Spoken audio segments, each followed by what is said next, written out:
दो विषय और उठाए जाते हैं जब सीए का विषय आता है कि एक तो ये संविधान की भावना के अनुरूप नहीं है, दूसरा भारतीय संस्कृति की भावना के अनुरूप नहीं है। मैं सिर्फ ये कहना चाहूंगा कि हमारी संस्कृति तो वो रही है कि हमने शरण में आए हुए व्यक्ति की रक्षा के लिए ऐसे ऐसे उदाहरण दिए हैं जो विश्व में आपको कहीं नहीं मिलेंगे। भारतीय पुराणों में और बौद्ध जातक कथाओं में राजा शिबी का उल्लेख आता है कि एक कबूतर जिसको बाज पकड़े ले रहा था वो उनकी शरण में आ जाता और कहता मेरे प्राणों की रक्षा करिए। तो राजा शिबी कहते हैं ठीक है मैं रक्षा करूंगा। वो बाज को कहते हैं अब ये मेरे शरणागत हो गया, अब ये तुम्हें नहीं मिलेगा। तो बाज कहता मैं भी तो आपकी प्रजा हूं, ये मेरा भोजन है, आप मुझे अपने भोजन से वंचित कैसे कर सकते हैं। तो राजा शिबी कहते हैं हाँ ये भी ठीक है, तो अब मैं इसको शरणागत को नहीं छोड़ूंगा, परंतु यदि तुम्हें भोजन चाहिए तो अपने शरीर से उतना ही मांस निकालने को तैयार हो। और चूंकि भगवान उनकी परीक्षा ले रहे थे, ऐसा मान्यता है पुराणों में और जातक कथाओं में कि वो बढ़ता चला गया उसका वेट, और आखिर में राजा शिवी पूरे पलड़े में बैठ गए। और तब भगवान ने प्रकट होकर कहा तुमने शरणागत की रक्षा का पूरा दायित्व निभाया, हम तुम्हारा सम्मान करते हैं। इसीलिए शायद अटल जी ने यह पंक्ति लिखी थी कि मैंने छाती का रक्त पिला पाले विदेश के क्षुधित लाल, मुझको मानव में भेद नहीं, मेरा अंतस्तल उर विशाल, शरणागत की रक्षा की है मैंने जीवन भी देकर, विश्वास नहीं यदि आता तो यह साक्षी है इतिहास अमर। अब कहा जाएगा साहब आप शरणागत को दे रहे हैं तो सबको क्यों नहीं दे रहे हैं। तो भारतीय संस्कृति में यदि राजा शिवी के कबूतर की कथा है तो तक्षक नाग की भी कथा है।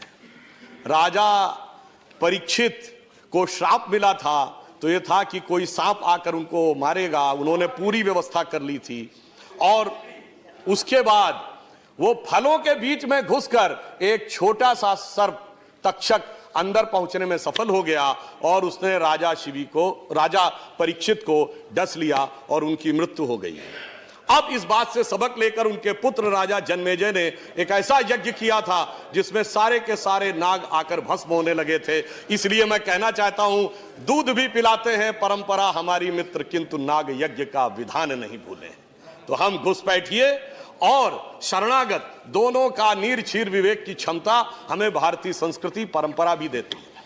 अब आधुनिक समय में आए तो कहा जाता है कि साहब आप बराबरी का व्यवहार नहीं कर रहे हैं, आप गंगा जमुनी तहजीब के साथ न्याय नहीं कर रहे हैं। तो मैं पूछना चाहता हूं गंगा जमुनी तहजीब कहां से शुरू हुआ ये वर्ड। सबसे पहले यह शब्द प्रयोग होता है जब मुगल शहजादे दारा शिकोह ने अपनी किताब लिखी मंजुमल बहरीन, जिसका मतलब होता दो समुद्रों का विलय। अब आप बताइए दो समुद्रों का मिलन जिसे कहता है वो आदर्श नहीं, बाकी दूसरे लोग आदर्श। अरे इस देश की गंगा जमुनी तहजीब तो ये थी, इस देश की गंगा जमुनी तहजीब तो ये थी कि बुल्ले शाह ने ये बोला था, जो आज किसी को सुनने में बड़ा अजीब लगेगा, कि आज होली खेलूंगी मैं कहे बिस्मिल्लाह। ये बुल्ले शाह ने बोला आज होली खेलूंगी मैं कहे बिस्मिल्लाह।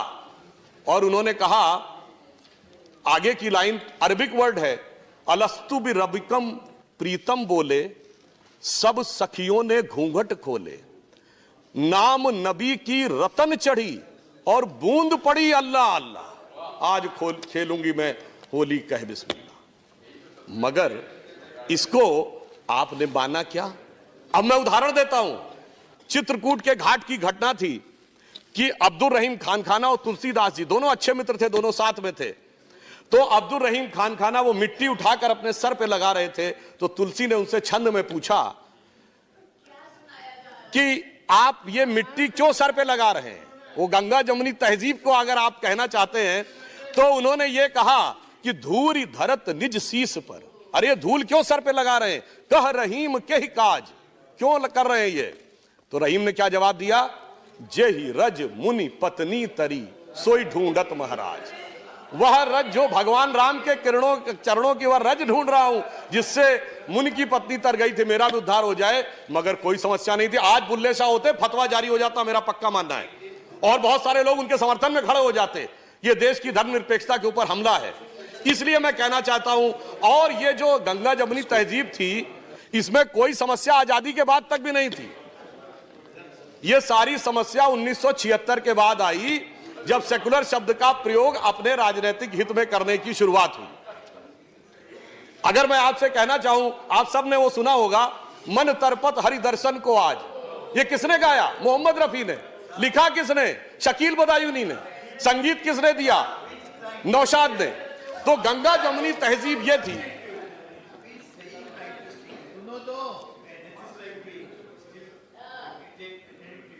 एक सेशन हो जाए, वन डे फुल डे, जो आप अपना धर्म के कर सकते हैं।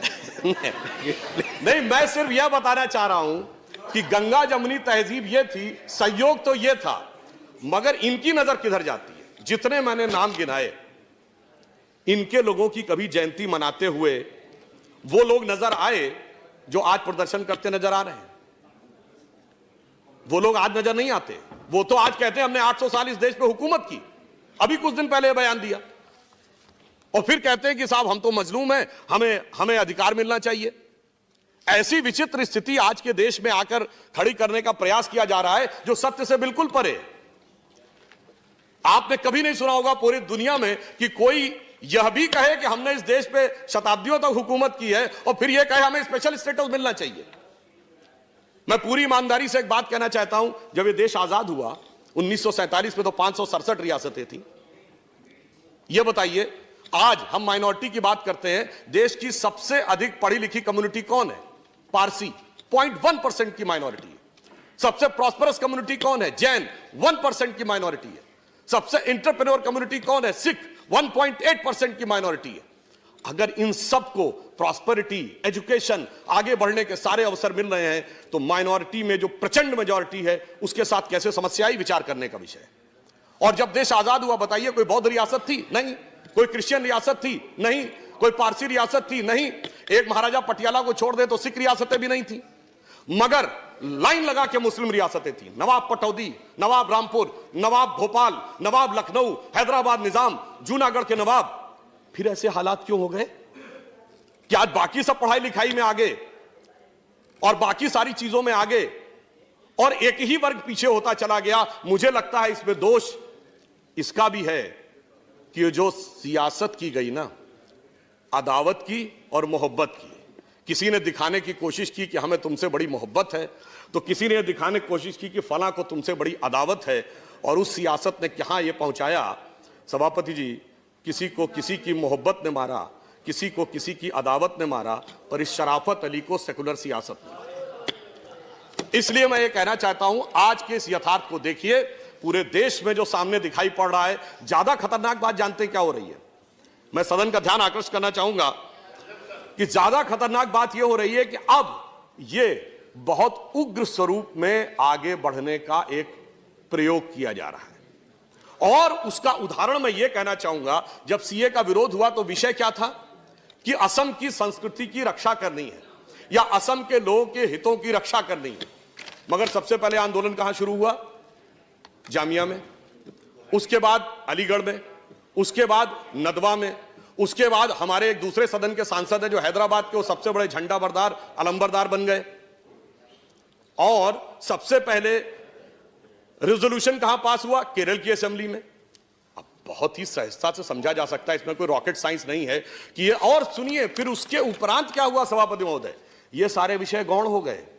पता नहीं कौन कौन से विषय आने लगे उसके अंदर, कश्मीर से लेके धारा 370 से लेके देश को अलग करने से लेके आसाम को परमानेंट अलग करने तक।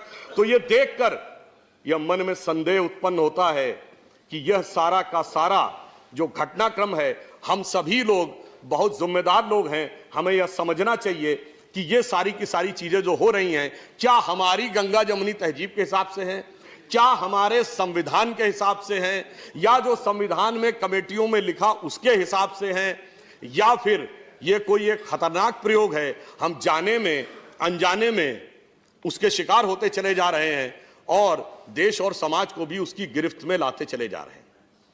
और जब कोई इस प्रकार का कार्य होता है तो मैं सिर्फ एक उदाहरण और फैक्ट कोट करना चाहूंगा। एक बहुत बड़े पत्रकार हैं मार्क टेली, जो 26 वर्ष भारत में रहे, बीबीसी के उन्होंने संवाददाता रहे।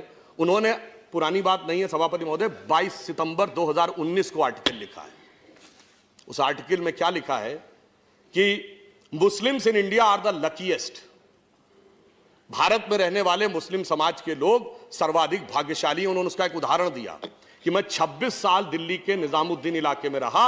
मेरे यहां से थोड़ी दूरी पर हजरत निजामुद्दीन औलिया की दरगाह थी और थोड़ी दूरी पर तबलीगी जमात का ऑफिस था। उन्होंने कहा दुनिया का कोई दूसरा देश होता तो 26-27 साल में कोई एक दूसरे को समाप्त जरूर कर देता, परंतु भारत के मुस्लिम इसलिए भाग्यशाली हैं कि वो अपने मजहब के अंदर भी जिस तरीके से चाहें उस तरीके से इबादत कर सकते हैं। ये कहने वाला कोई संघी भाजपाई नहीं है, ये कहने वाला एक वह पत्रकार है जिसने पूरी जिंदगी भारत में गुजारी है और 2019 में उसने कहा है। इसलिए मैं ये कहना चाहता हूं कि जो कुछ भी हो रहा है इस पे किसी भी प्रकार का खतरनाक खेल सभी के लिए नुकसानदेह हो सकता है। यह नहीं सोचना चाहिए कि सिर्फ हमारा हित साधन होगा और दूसरे को क्षति होगी। अगर और वो भी विशेषकर जब बगैर किसी आधार के यह बात हो रही हो।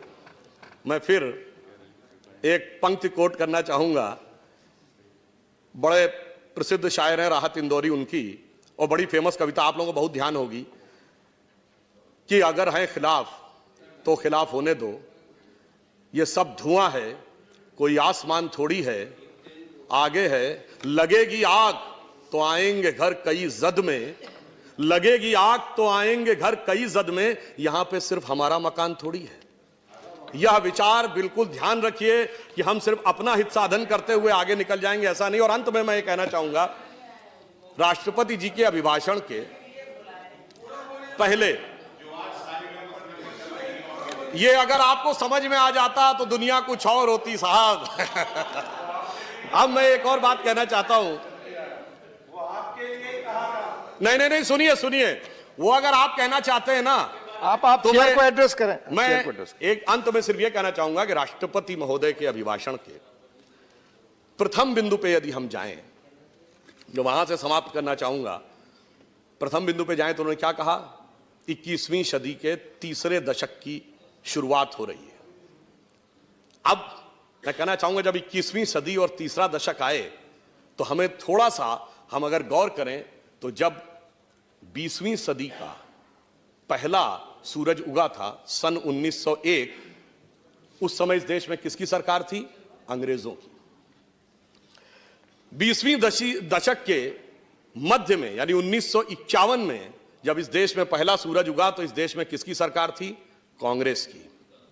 और 2001 में जब 21वीं सदी के पहले सूरज की पहली किरण इस धरती पे पड़ी तो इस देश में किसकी सरकार थी? अटल बिहारी वाजपेयी जी के नेतृत्व में भाजपा की। और दूसरे दशक में मोदी जी के नेतृत्व में स्पष्ट बहुमत की। तीसरा दशक शुरू हुआ तो दोबारा और अधिक बहुमत की। इसका मतलब नियति का संकेत है कि 20वीं सदी अंग्रेज की थी, 19वीं सदी अंग्रेज की थी, 20वीं सदी कांग्रेस की थी और 21वीं सदी भारतीय जनता पार्टी की है। इसलिए आप सब लोग इन विचारों को समझिए, साथ में आइए और जो देश में प्रदर्शन चल रहा है, जो ये विचार चल रहा है, ये पूरी तरीके से तथ्यों पे आधारित नहीं है और जिस प्रकार से आग लगाने का जो प्रयास हो रहा है उसे रोकने का प्रयास करिए। सत्य को ढकने का प्रयास मत करिए। जैसे सूरज को परछाई से ढका नहीं जा सकता, उसी ढंग से सत्य को ढका नहीं जा सकता। आप इस यथार्थ को समझिए, मिलकर साथ चलिए तो देश के लिए भी सत्य होगा। यह पंक्ति कह के समाप्त कहूंगा, अटल जी ने कहा था ना, भरी दोपहरी में अंधियारा सूरज परछाई से हारा। इसलिए अंतरतम का नेह निचोड़ें, बुझी हुई बाती सुलगाएं, आओ मिलकर दिया जलाएं। तो देश के इस दिशा में मिलकर कार्य करें, यही कहकर मैं अपना निवेदन समाप्त करता हूं। धन्यवाद। तो अभी सब्सक्राइब करें क्योंकि आपका साथ भी बहुत जरूरी है। मिलते हैं एक और नई वीडियो में, तब तक के लिए आप अपना और अपनों का ख्याल रखें। वीडियो को अंत तक देखने के लिए आपका बहुत बहुत धन्यवाद। जय हिंद, जय भारत, वंदे मातरम।